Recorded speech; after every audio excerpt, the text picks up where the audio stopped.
السلام علیکم ورحمۃ اللہ وبرکاتہ۔ آج کا ہمارا سبق جو ہے سورۃ الفیل کے بارے میں، اور سورۃ الفیل کا اس میں ترجمہ اور مختصر تفسیر کریں گے۔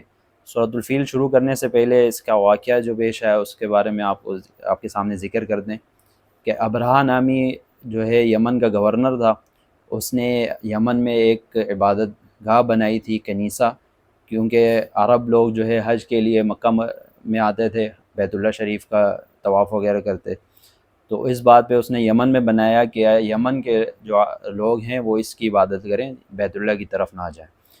تو عرب لوگ جو ہیں وہ اس کی عبادت گاہ پہ نہیں گئے، تو حج کے لیے دوبارہ بیت اللہ کی طرف گئے۔ اس پہ اس کو کافی غصہ آیا۔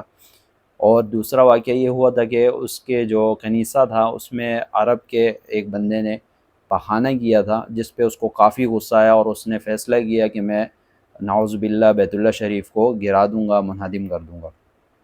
اس نیت سے، اس ارادے سے اس نے ایک فوج تیار کی ہاتھیوں کے ساتھ، مسلح ہادی، اور وہ نکلا مکہ کی طرف۔ تو راستے میں جو ہے عرب کے کافی قبیلوں نے اس کے ساتھ جنگ کی، مگر اللہ کے حکم سے ابرہہ کو ہی فتح نصیب ہوئی، کیونکہ اللہ رب العزت نے اس کو پرندوں کے ہاتھوں شکست دینی دی، اور یہ معجزہ ظاہر ہونا تھا۔ پھر مکہ میں جب وہ آیا تو اس صورت میں اس کا واقعہ ہے کہ کیسے اس کو ہم نے ہاتھی والوں کو ہلاک کیا اور کیا معجزہ ہوا۔ تو شروع کرتے ہیں سورۃ الفیل کا ترجمہ۔ اعوذ باللہ من الشیطان الرجیم، بسم اللہ الرحمن الرحیم۔ الم تر کیف فعل ربک باصحاب الفیل، کیا آپ نے نہیں دیکھا کہ آپ کے پروردگار نے اصحاب فیل یعنی ہاتھی والوں کے کیا حشر کیا، ہاتھی والوں کے ساتھ کیا حشر کیا ہے، کیا سلوک کیا ہے۔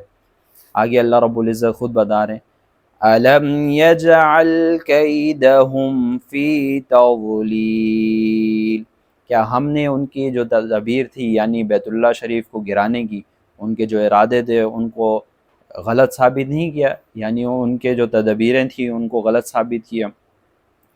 اور پھر آگے اگلی آیت میں معجزہ کا ذکر ہے کہ جو پرندے اللہ رب العزت کے حکم سے آئے اور انہوں نے ان کو تباہ و برباد کیا، اس کا ذکر ہے۔ وَأَرْسَلَ عَلَيْهِمْ طَيْرًا أَبَابِيلَ، اور ہم نے پرندوں کے جھنڈ در جھنڈ ان کی طرف بھیجے، یعنی جوگ در جوگ پرندے آئے سمندر کی طرف سے، اور ان کے چونچوں میں اور ان کے جو پنجے ہیں ان میں کنکریاں دی۔ کنکریوں نے کیا اثر دکھایا، یعنی کیا اس سے کیسے وہ ہلاک ہوئے، آگے اگلی آیت میں اللہ رب العزت خود بیان کر رہے ہیں۔ ترمیہم بحجارۃ من سجیل، اور وہ پرندے کنکریوں کو پھینکتے تھے ان کی طرف، یعنی جیسے پرندے ان کو چونچوں سے، پنجوں سے جو کنکری پھینکتے تھے، اللہ رب العزت کے حکم سے اس کنکری میں ایسی طاقت اور پاور آ جاتی تھی کہ وہ ہاتھی والے ہاتھی سمیت جو ہے ہلاک ہو جاتے تھے، تباہ و برباد ہو گئے تھے۔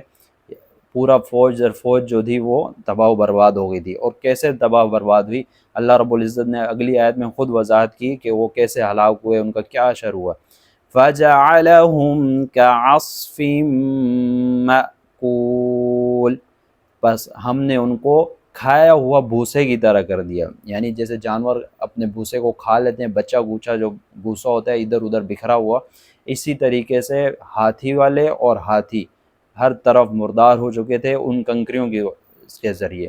اور کنکری کا جو مقدار تھی وہ چنے کے برابر جو تھی نا، تاکہ اتنا وزن بھی نہیں تھا کہ اس کا وہ اتنا اثر ہو، پر اللہ رب العزت کے حکم سے وہ چنے کے برابر جو کنکری تھی اس نے گولی کا اثر دکھایا، اور اس کے ہاتھیوں کو بھی ہلاک کیا اور ہاتھی سواروں کو بھی ہلاک کیا، اور اس میں بیت اللہ شریف کی حفاظت بھی ہوئی۔ اور اسی سال حضور صلی اللہ علیہ وسلم کی پیدائش کا بھی سال تھا، اور چند روایت میں یہ ہے کہ 50 دن بعد جو ہے حضور صلی اللہ علیہ وسلم کی ولادت ہوئی، اور ایک روایت میں ہے کہ فوراً بعد جو ہے حضور صلی اللہ علیہ وسلم کی ولادت ہوئی۔